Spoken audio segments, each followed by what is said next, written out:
তোমরা আসলে কোথা থেকে ইংলিশ শেখা শুরু করবে? লিসেনিং দিয়ে শুরু করবে নাকি স্পিকিং দিয়ে শুরু করবে? Most of the learners they think how we can start learning English and from where we can start learning English. They all afraid of learning English. So in today's video আমি তোমাদেরকে দেখাবো তোমরা কিভাবে English শেখা শুরু করতে পারো। তোমরা আসলে কোথা থেকে ইংলিশ শেখা শুরু করবে? লিসেনিং দিয়ে শুরু করবে নাকি স্পিকিং দিয়ে শুরু করবে নাকি তোমরা রাইটিং দিয়ে শুরু করবে? আজকের ভিডিওটা তোমরা যদি পুরোপুরি দেখো তোমরা একদম ক্লিয়ার হয়ে যাবে যে কোথা থেকে তোমাদের ইংলিশ শেখা শুরু করতে হবে। তো এর আগে আমি এই বিষয়ে একটা ভিডিও বানিয়েছিলাম, কিন্তু সেই ভিডিওতে আমি 5টা টপিক দেখিয়েছিলাম, কিন্তু আমরা বাঙালিরা সবসময় লেজি।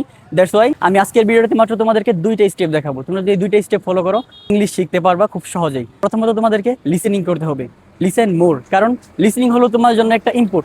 যখন তুমি তোমার ব্রেনের ভিতরে কোনো কিছু ইনপুট দিবে তখন তুমি একটা ভালো একটা আউটপুট পাবা। শুধুমাত্র এটা ব্রেনের ক্ষেত্রে না, তুমি যে কোনো জায়গায় যখন তুমি কিছু একটা ইনপুট করবে তখনই কিন্তু তুমি আউটপুট পাবে। Without input it's not possible to get output.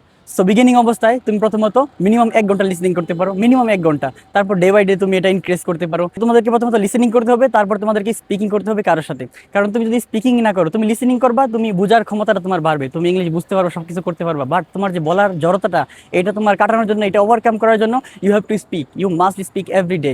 So you have to listen more and you have to speak more. When you listen every day and when you speak every day, then you will get your fluency and you will be the next fluent speaker, guys. So guys, listen more and speak more.